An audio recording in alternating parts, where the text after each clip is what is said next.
দর্শক বন্ধু, মূত্রনালীর সংক্রমণ, প্রস্রাবের সংক্রমণ, প্রস্রাবে ইনফেকশন বা ইউরিনাল ট্র্যাক্ট ইনফেকশন, সংক্ষেপে ইউটিআই, এই মূত্রনালীর সংক্রমণের বিষয়ে আমরা কিন্তু অনেকেই নানা প্রশ্ন, নানা বিভ্রান্তি নিয়ে চলেছি। আমরা জানি এই সমস্যা যাদের হয় তারা কতটা শারীরিক যন্ত্রণা তাদেরকে সহ্য করতে হয়। এতটাই গুরুতর এই রোগ, যা কিনা পরবর্তীতে অনেক বড় জটিল রোগের কারণ হয়ে দাঁড়াতে পারে যদি গোড়াতেই একে নির্মূল করা না যায়। আপনাকে বুঝতে হবে কোনটা ইউটিআই এবং সঠিক সময়ে সঠিক চিকিৎসকের পরামর্শ নিতে হবে, যাতে এই প্রচণ্ড যন্ত্রণা বা একেবারে নারকীয় যন্ত্রণার হাত থেকে আপনি মুক্তি পেতে পারেন বা ভবিষ্যতে বড় কোনো রোগ আপনার শরীরে বাসা না বাঁধতে পারে। সে বিষয়ে আপনাকে সতর্ক থাকতে হবে, সচেতন থাকতে হবে। আর এই সচেতনতার উদ্দেশ্যেই আজকের আমাদের আলোচনা, আজকের এই ভিডিওটি ভালো লাগলে লাইক করবেন, কমেন্ট করবেন, শেয়ার করবেন, ভিডিওটি শেষ পর্যন্ত থাকবেন, কারণ কলকাতা শহরের বিশিষ্ট চিকিৎসক ডক্টর ত্রিদিবেশ মণ্ডল আমাদের সঙ্গে রয়েছেন, তার কাছে আমরা যাব। চ্যানেলে যদি নতুন এসে থাকেন চ্যানেলটিকে অবশ্যই সাবস্ক্রাইব করুন। যা যা প্রশ্ন আছে সব উত্তর এই আলোচনায়, এই ভিডিওয়ে পাবেন, কাজে ভিডিওটি ছেড়ে যাবেন না। ডাক্তারবাবু, আপনাকে আমরা হেলথ ইম্প্যাক্ট বাংলায় স্বাগত জানাই। নমস্কার, আপনাদের সবাইকেও স্বাগত। আমি ডক্টর ত্রিদিবেশ মণ্ডল, আমি senior consultant urologist, Apollo multi speciality hospital, Kolkata. আমি গত 20 বছর ধরে আমি ইউরোলজি প্র্যাকটিস করি। আমি বিভিন্ন ধরনের ইউরিনের যে সমস্যা সেগুলো সমাধান করি, কিডনি ট্রান্সপ্লান্ট করি এবং রোবটের সাহায্যে যেসব অপারেশনগুলো হয় সেগুলো করি। ডাক্তারবাবু, আমরা আলোচনা শুরু করব। আমরা শুরুতেই এত দর্শক বন্ধু বিভিন্ন সময় প্রশ্ন করেছেন যে এই যে মূত্রনালীর সংক্রমণ একটা অসম্ভব যন্ত্রণার বিষয়, নারকীয় যন্ত্রণার বিষয়, যেটা আমরা বলছিলাম, মূত্রনালীর সংক্রমণ, প্রস্রাবের সংক্রমণ যাকে আমরা বলে থাকি, সেই সমস্যা কেন হয় সেটা শুরুতে জানতে চাই। দেখুন, আমরা আজকে যে বিষয়টা নিয়ে আলোচনা করতে, সেটা হচ্ছে রেকারেন্ট ইউটিআই, রাদার মানে বারবার ইউরিনের ইনফেকশন। বারবার ইউরিনের ইনফেকশন আমরা কখন বলি? আমাদের যখন ইউরিনের ইনফেকশনটা বছরে প্রায় 3 বার বা 6 মাসের মধ্যে 2 বার ইউরিনের ইনফেকশন হয়, তখন আমরা এটাকে রেকারেন্ট ইউটিআই বলি। এবং এই যে রেকারেন্ট ইউটিআইটা হচ্ছে সেটা সেম ব্যাকটেরিয়া দিয়েও হতে পারে বা অন্য কোনো ব্যাকটেরিয়া দিয়েও হতে পারে। যেমন আমরা জানি কখন হয়তো ইকোলাই দিয়ে হলো, কখন ক্লেবসিলা দিয়ে হলো, কখন সিউডোমোনাস দিয়ে হলো, কিন্তু আমাদের ইনফেকশন হতে হবে। তো আমাদের এই ধরনের ইনফেকশন যেগুলো হয় এগুলোর অনেক কারণ থাকে। কিছু কারণ থাকে যেটা আমাদের এখন আমরা বলছি জেনেটিক্যাল, কিছু জেনেটিক্যাল কজ আছে যেগুলো থেকেও হতে পারে। নেক্সট হচ্ছে আমাদের ইউরিনের যে ফ্লোটা বা ইউরিন যেটা বেরিয়ে আসা সঠিকভাবে না বেরোলে, মানে ধরুন আমরা ইউরিন যে করছি সেটা সঠিকভাবে বেরোচ্ছে না, গতিবেগ কম, পুরোটা আমরা এমটি করতে পারছি না, আমরা হাঁচি কাশি করে ইউরিন লিক করে ফেলছি, এবং এই ধরনের যদি কন্ডিশন থাকে তখন কিন্তু আমাদের ইউরিনের ইনফেকশন হওয়ার চান্স খুব বেশি। ছেলেদের ক্ষেত্রে যদি প্রস্টেটের সমস্যা থাকে তাহলে ইউরিনের ইনফেকশন হওয়ার চান্স বেশি। আমাদের যদি কোনো ইউরিনারি সিস্টেমে যদি কখনো কোনো পাথর হয় তখন তার ইউটিআই হওয়ার সম্ভাবনা বেশি। এছাড়া আমাদের যদি শারীরিক ইমিউনিটি কমে যায়, সেটা যে কোনো কারণেই হোক, তাহলেও আমাদের শারীরিক ইমিউনিটি কমে গেলে আমাদের ইউটিআই হওয়ার স্বাভাবিক। আমাদের যদি ডায়াবেটিস থাকে, ডায়াবেটিস থাকলে কিন্তু আমাদের ইউরিনারি ইনফেকশন হওয়াটা সম্ভাবনা আছে। এইগুলো ছাড়াও আমাদের কিন্তু আরও বুঝতে হবে, সেটা হচ্ছে কনস্টিপেশন। আমাদের যদি কনস্টিপেশন হয় তাহলেও কিন্তু আমাদের ইউরিনারি ইনফেকশন হতে পারে। মহিলাদের ক্ষেত্রে এইটা কনস্টিপেশন হলে আমাদের ইউরিন বেরোতে অসুবিধা হতে পারে এবং কনস্টিপেশনের কারণে আমাদের ইকোলাইয়ের ইনফেকশন বাড়তে পারে। এছাড়া আরেকটা যেটা খুব কমন কারণ, সেটা হচ্ছে আমরা সেক্সুয়াল অ্যাক্টিভিটি, মানে হচ্ছে আমাদের শারীরিক সম্পর্ক স্থাপন করলেও কিন্তু রেকারেন্ট ইউরিনারি ট্র্যাক্ট ইনফেকশন হতে পারে। ইউরিনারি ট্র্যাক্ট ইনফেকশন হচ্ছে আমাদের যে ইউরিনারি টোটাল সিস্টেম আছে, মানে কিডনি, ইউরেটার, ইউরিনারি ব্লাডার, আমাদের প্রস্রাবের রাস্তা, এই সব কটা জায়গার মধ্য থেকে কোনো না কোনোভাবে প্রদাহ বা ইনফেকশন শুরু হয়। এটা হচ্ছে ইউরিনারি ট্র্যাক্ট ইনফেকশন। ফুল ট্র্যাকে যে কোনো জায়গাতে ইনফেকশন হতে পারে। কিডনিতে হলে যেটাকে পাইলোনেফ্রাইটিস বলে, ইউরিনের যদি ব্লাডারে হয় সেটা সিস্টাইটিস হতে পারে। সো এইগুলো যেগুলো ইউটিআই যে কোনো জায়গাতে ইনফেকশন হলেই সেটা হচ্ছে ইউরিনারি ট্র্যাক্ট ইনফেকশন। ডাক্তারবাবু, এবার আমরা জানবো যে ইউরিনারি ট্র্যাক্ট ইনফেকশনের প্রাথমিক লক্ষণ বা উপসর্গগুলো কি, যেটা সাধারণ মানুষ সহজেই বুঝতে পারবে। ইউরিনারি ট্র্যাক্ট ইনফেকশন যাদের হয়, আমার মনে হয় তারা সবাই বুঝতে পারেন যে আমার ইউটিআই হয়েছে, কারণ তারা বোঝেন কি হয়। ইউরিনটা বারে বারে হওয়া, প্রস্রাব হওয়ার সময় বার্নিং হওয়া, জ্বলন হওয়া বা ব্যথা হওয়া, তলপেটের কাছে ব্যথা হওয়া, কখনো কখনো প্রস্রাবের সাথে রক্ত বেরোনো, কখনো কখনো জ্বর আসা, এবং যদি ইউটিআইয়ের কারণে জ্বর আসে তখন কাঁপুনি দিয়ে জ্বর হয়। তো কাঁপুনি দিয়ে জ্বর আসা, পুরো শরীরটা ম্যালেজ লাগে, মানে শরীরটা গা ম্যাজ ম্যাজ যেটা আমরা বলি সেটা হতে পারে। তো এই ধরনের জিনিস যখনই হবে তখনই দেখবেন আপনার ইউটিআই হওয়ার সম্ভাবনাটা আছে। তো কাদের এই ইউরিনারি ট্র্যাক ইনফেকশন হওয়ার বা প্রস্রাবের মূত্রনালীতে সংক্রমণ হওয়ার সম্ভাবনাটা বেশি থাকে তুলনায় যারা বাইরে কাজ করছেন, যত্রতত্র প্রস্রাব করছেন তাদের, না কিভাবে কারা এই সংক্রমণের আওতায় বেশি থাকে? না, এই ধরনের ইউরিনারি ট্র্যাক যে ইনফেকশন হয় এটা কিন্তু একটা হচ্ছে সেক্সুয়ালি অ্যাক্টিভ যারা, তাদের ইউরিনারি ইনফেকশন হওয়ার সম্ভাবনাটা বেশি, এবং যাদের মেডিকেল প্রবলেম মানে যাদের ইমিউনিটি কম বা ডায়াবেটিসের আছে তাদের হওয়ার সম্ভাবনা বেশি, এবং যাদের ইউরিনটা সঠিকভাবে হয় না, মানে প্রস্রাবের রাস্তাতে কোনোভাবে অবস্ট্রাকশন হয়ে বা অন্য কারণে ইউরিনটা পুরোপুরি প্রস্রাবের থলি থেকে খালি হচ্ছে না, তাদের ক্ষেত্রে কিন্তু ইউরিনারি ট্র্যাক্ট ইনফেকশনের হওয়ার সম্ভাবনাটা বেশি। এটা সম্বন্ধে যেটা বলার সেটা হচ্ছে যেখানে সেখানে মূত্র মানে মানে প্রস্রাব করলেই যে ইউটিআই হবে এটা কিন্তু সঠিক না, এটা একেবারেই ভুল ধারণা দাদার। এবং যাদের রেকারেন্ট ইউটিআই হয় তাদের আমি সবসময় বলি আপনি যেখানে সেখানে প্রস্রাব, আমি বলছি না যে রাস্তায় করুন, কিন্তু যেখানে আপনি প্রস্রাব করার জায়গা পাচ্ছেন সেখানে আপনি কিন্তু প্রস্রাব অবশ্যই করুন। তার কারণটা হচ্ছে আমরা যদি দেখেন যে কোনো একটা জায়গাতে নোংরা জায়গায় বাথরুম আছে সেখান থেকে ইউরিনের ইনফেকশন হচ্ছে, সেটা সঠিক নয়। কেন সঠিক নয়? কারণ ওখানে যদি ইনফেকশন থেকেও থাকে সেটা আপনার শরীরে প্রবেশ করবে কোত্থেকে? আপনি তো প্রস্রাবটা করে ফেলে দিলেন, সেক্ষেত্রে ইউরিনের ইনফেকশন হওয়ার কোনো চান্স নেই। এটাই যদি সত্যি হতো যে বাইরে কোনো এক জায়গায় প্রস্রাব করার কারণে ইউটিআই হচ্ছে, তাহলে যারা রোজ যাতায়াত করে হাওড়া শিয়ালদা হয়ে স্টেশনে, দেখবেন রাস্তা দিয়ে পেরোতে গেলে গন্ধে টিকতে পারবেন না। যারা ধরুন বস্তিতে যেখানে ধরুন সঠিকভাবে আমাদের স্যানিটেশনের ব্যবস্থা নেই, তাহলে কিন্তু তাদের তো ইউটিআই হচ্ছে না। আমরা যারা সারাদিন হসপিটালে থাকি আমাদের কি এখন ইউটিআই হচ্ছে? সেটা তো হচ্ছে না। কিন্তু দেখবেন যারা বাড়িতে থাকেন প্রচণ্ডভাবে মানে সজাগভাবে প্রস্রাব করেন, পরিষ্কার করেন, তাদের ইউটিআই হচ্ছে। আমি এটার সম্বন্ধে বলতে চাই যে ইউটিআইটা কিন্তু বাইরে থেকে আসে না, এটা আসে হচ্ছে আমাদের নিজেদের শরীর থেকে। কেন শরীর থেকে আসে? শরীরে ইকোলাই যেটা হয়, যেটা সবাই আমরা জানি, সেটা আসে আমাদের কিন্তু নর্মালি আমাদের শরীরের আমাদের পায়খানাতে থাকে। সুতরাং আমাদের যদি পায়খানা যদি কনস্টিপেশন হয় বা লুজ মোশন হয়, সেক্ষেত্রে কিন্তু এই ধরনের ওইখান থেকে এই ইনফেকশনটা আমাদের ছড়িয়ে পড়ার প্রবণতাটা বেশি। এবং যদি কোনো অ্যানাটমিক্যাল প্রবলেম থাকে, ধরুন প্রস্রাবের রাস্তায় অবস্ট্রাকশন, স্টোন, স্ট্রিকচার, এই ধরনের যদি কোনো যাদের বা পিউজে অবস্ট্রাকশন বলে একটা জিনিস হয়, এই ধরনের যদি কোনো অবস্ট্রাকশন থাকে বা কোনো রাস্তায় যদি ব্লকেজ থাকে, অ্যানাটমিক্যাল অ্যাবনর্মালিটি থাকে, তাদের ক্ষেত্রেও কিন্তু ইউটিআই হতে পারে। সুতরাং বাইরে কোনো এক জায়গায় প্রস্রাব করার কারণে ইউটিআই হচ্ছে এটা নয়। কিন্তু আপনি বাইরে প্রস্রাব করার কথা ভেবে যদি প্রস্রাব না করে ইউরিনটা হোল্ড করে রাখেন, সেক্ষেত্রে কিন্তু আপনার ইউটিআই হওয়ার প্রবণতা আছে। কারণ হচ্ছে আপনি যদি ইউরিনটা হোল্ড করেন তাহলে যে ইনফেকশনটা আপনার প্রস্রাবের থলিতে অলরেডি আছে সে কিন্তু বাড়তে থাকবে।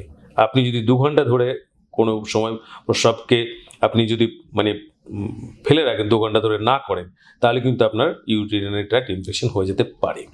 ডাক্তার, এইখানে আমরা আসবো যে যখন একজন রোগী ইউরিনারি ট্র্যাক্ট ইনফেকশন বা মূত্রনালী সংক্রমণের সম্ভাবনা বা সেটা অনুমান করে এসেছেন, তখন আপনারা প্রাথমিকভাবে কীভাবে এটা রোগটা নির্ণয় করেন বা ডায়াগনোসিস কীভাবে করেন সেই পদ্ধতিটা? আমরা যখনই আমাদের কাছে কেউ আসে তখন আমাদের কাছে হিস্ট্রিটা খুব ইম্পর্টেন্ট। কতবার হয়েছে, কোনো তাদের কনস্টিপেশন আছে কিনা, তাদের সেক্সুয়ালি দে আর অ্যাক্টিভ কিনা, তাদের ইউরিন করতে কোনো সমস্যা আছে কিনা, তাদের ডায়াবেটিস আছে কিনা, তাদের ইমিউনোলজিক্যাল কোনো আদার কোনো ডিজিজ আছে কিনা, এই ধরনের আমরা প্রথমে হিস্ট্রিটা নিয়ে নিই। হিস্ট্রি নেওয়ার পরে যদি আমরা কিছু পাই সেগুলো প্রতিকার করি, আর না হলে আমরা কিছু ইনভেস্টিগেশন করি। ইনভেস্টিগেশনের মধ্যে আমরা একটা আল্ট্রাসাউন্ড করতে পারি, আমরা ইউরিনের রুটিন কালচার করতে পারি, এবং আমরা ইউরিনে একটা ফ্লো টেস্টিং করি যে ইউরিনটা ফ্লোটা ঠিক আছে কিনা। তো এইগুলো চেক করার পরে আমরা যদি কোনো অ্যানাটমিক্যাল অ্যাবনর্মালিটি যেগুলোকে ঠিক করে দিলে ইউটিআইটা ঠিক হয়ে যাওয়ার সময় সেটা করি। আর যদি সেটা না হয় তখন আমরা তাদেরকে বিভিন্ন রকমের অ্যাডভাইসগুলো দিই যে কিভাবে আপনি রেকারেন্ট ইউটিআই প্রিভেনশন করতে পারেন। তো সেই অ্যাডভাইসগুলো তাদেরকে দেওয়া হয়। এর মধ্যে থেকে আমরা যেমন বলি যে আপনি যাদের রেকারেন্ট ইউটিআই হচ্ছে ইমিডিয়েটলি যখন হয় তখন তাদেরকে বলা হয় যে আপনি একটা অ্যান্টিবায়োটিক, আমরা একটা ব্রড স্পেকট্রাম অ্যান্টিবায়োটিক দিই, এবং সেই ইনফেকশনটা সেরে যাওয়ার পরে যদি তাদের বারবার হয় তাদের প্রিভেন্টিভ অ্যান্টিবায়োটিকও দেওয়া হয়। তো প্রিভেন্টিভ অ্যান্টিবায়োটিক হচ্ছে একটা কোনো বিশেষ ওষুধ যেটা মাত্রাটা থেকে অনেক কম মাত্রায় তাদেরকে প্রত্যেক দিন দেওয়া হয়, সেটা 6 সপ্তাহ থেকে 6 মাস অবধি দেওয়া হয়। তো সেই ধরনের ওষুধ দিলেও দেখা গেছে যে ইউরিনের ইনফেকশনটা প্রিভেন্ট করা যাচ্ছে। এছাড়া আমরা যেগুলো জিনিসগুলো ভালোভাবে আমরা বোঝার চেষ্টা করি, আমাদের যদি কনস্টিপেশন হয়, আমি বলেছি ইউটিআই হয়, তাহলে আপনাকে সবসময় খেয়াল করতে হবে যাতে কনস্টিপেশন না হয়। আমি আপনাদের বলার চেষ্টা করছি ইউরিন জমে থাকলে ইনফেকশন হয়, তাহলে আপনাকে বুঝতে হবে যে ইউরিন যখনই লাগছে আপনি প্রস্রাব করে আসুন এবং পুরোপুরিভাবে এমটি করার চেষ্টা করুন। এছাড়া আপনাকে বললাম যে ইউরিন হোল্ড করবেন না, ইউরিন হোল্ড করলে সমস্যা হতে পারে। এরপরে কিছু লোকের দেখবেন যারা সেক্সুয়ালি অ্যাক্টিভ, তাদের শারীরিক সম্পর্ক করার পরে এটা হচ্ছে, তখন তাদেরকে সেটাকে পরিষ্কার করে ধুয়ে এবং শুকনো করতে হয়। আমি একটা জিনিস বলি সবাইকেই, যে যখনই আপনি প্রস্রাব করছেন বা পায়খানা করছেন, আপনি জল দিয়ে সেটাকে পরিষ্কার করছেন। পরিষ্কার করার পরে আমি দেখেছি অনেকেই সেটা কিন্তু আর শুকনো করেন না। এখন যদি ড্রাই না করেন, একটা জায়গায় যদি ভেজা থাকে, তাহলে আপনি ভাবুন সেই জায়গাটাকে সত্যি সেটা সঠিক হলো? সঠিক তো হলো না, কারণ পায়খানার রাস্তা যদি ভেজা থাকে, প্রস্রাবের করার পরে যদি আপনার প্রস্রাবের জায়গাগুলো যদি ভেজা থাকে, তাহলে কি হয়, পায়খানা থেকে প্রস্রাবের রাস্তা অবধি সেই একটা ভেজা কিন্তু জলের একটা আস্তরণ থাকবে। এই আস্তরণ থাকলে আপনি বোঝার চেষ্টা করুন যে পায়খানার রাস্তা প্রস্রাবের রাস্তা প্রায় সেম, এবং সেখান থেকে কিন্তু পায়খানা থেকে আপনার ইউরিনের ইনফেকশন আসতে পারে। সুতরাং আপনি সবসময় চেষ্টা করবেন এগুলোকে শুকনো করা। যারা ইনার গার্মেন্টস পরেন, তাদের ইনার গার্মেন্টস অনেকেই আছেন একবার পরলাম, ওই তো একটুখানি পরেছি, পরে আরেকবার পরে নিলাম, আমি তো বেশিক্ষণ পরিনি, কিন্তু এটা যদি আপনি করেন তাহলে কিন্তু ইউরিনের ইনফেকশন হতে পারে। তো আপনাকে এইগুলোকে সবসময় খেয়াল রাখতে হবে যে এই ধরনের জিনিসগুলো আমি করব না। আরেকটা জিনিস আমার যে মনে হয় যেখানে বলার দরকার আছে, সেটা হচ্ছে আমরা সবাই বলি প্রচুর জল খাবেন। এইটা কিন্তু খুব ডেঞ্জারাস কথা। প্রচুর কথাটা আমরা অনেক সময় লুজলি ইউজ করি, প্রচুর কথাটার কোনো মাত্রা নেই, কিন্তু প্রচুর জল খাওয়া বলতে গেলে অনেকে 6 লিটার, কেউ 5 লিটার জল খাচ্ছেন। নো, প্রচুর মানে কিন্তু এত জল খাওয়া নয়। বেশি জল খাওয়ার মানে হচ্ছে আমরা যা সঠিক মাত্রা আছে তার থেকে কিছুটা বেশি, তার থেকে হয়তো 1 গ্লাস 2 গ্লাস বেশি খেলাম, কিন্তু তার থেকে যদি বেশি জল খাই তাহলে আমাদের বারবার প্রস্রাব লাগবে, আমরা বারবার টয়লেটে যাব, আমরা বারবার প্রস্রাব রাস্তা ভেজাবো, এবং তাতে করে কিন্তু আমাদের ইউরিনের ইনফেকশন বাড়তে পারে। ইভিন আমরা যারা হাঁচি কাশি হলে প্রস্রাব যদি লিক করে, এবার ধরুন সেই প্রস্রাবটা সেই জায়গায় জমে থেকে গেল, তাহলে সেই থেকেও কিন্তু একটা জায়গায় নোংরা একটা জিনিস প্রস্রাব করার পর সেই ইউরিনটা যদি থেকে যায়, সেটার থেকেও কিন্তু ইউরিনের ইনফেকশন হতে পারে। সুতরাং জল রিকারেন্ট ইউটিআইয়ের ক্ষেত্রে আমরা যদি বলি বেশি খাবেন, বেশি খাওয়ার মানে এই নয় যে প্রচুর পরিমাণে খাবেন এবং যেটা মানে যত পারবেন খাবেন, নো। আপনার যদি সঠিক মাত্রা হয় 2 লিটার, আপনি তার থেকে 2.5 লিটার খেতে পারেন। আপনার যদি সঠিক মাত্রা হয় 1.5 লিটার, আপনি 2 লিটার খেতে পারেন। আপনার যদি সঠিক মাত্রা 2.5 লিটার হয়, তাহলে আপনি 3 লিটার খেতে পারেন। কিন্তু দয়া করে প্রচুর জল খাবেন না। প্রচুর জল খেলে কিন্তু প্রচুরবার প্রস্রাব করবেন এবং আপনার কিন্তু রিকারেন্ট ইউটিআই বারবার হয়। আপনি আপনাদের যদি কোনো কেউ পরিচিত থাকে যাদের রিকারেন্ট ইউটিআই হয়েছে, দেখবেন প্রচুর জল খাচ্ছে, সারছে না। আমি এরকমও দেখেছি যে অনেকে যে বাথরুমটা ইউজ করেন, সেই বাথরুমে আর কেউ ইউজ করে না, উনি একাই যান, তাহলে ইউটিআই হচ্ছে কেন? কেউ ফিনাইল দিয়ে ওয়াশ করছে। আমরা শুধু বাইরের জিনিসটাকে পরিষ্কার করার চেষ্টা করছি। বুঝতে হবে রিকারেন্ট ইউটিআইয়ের কারণটা আমাদের নিজেদের শরীরে লুকিয়ে আছে।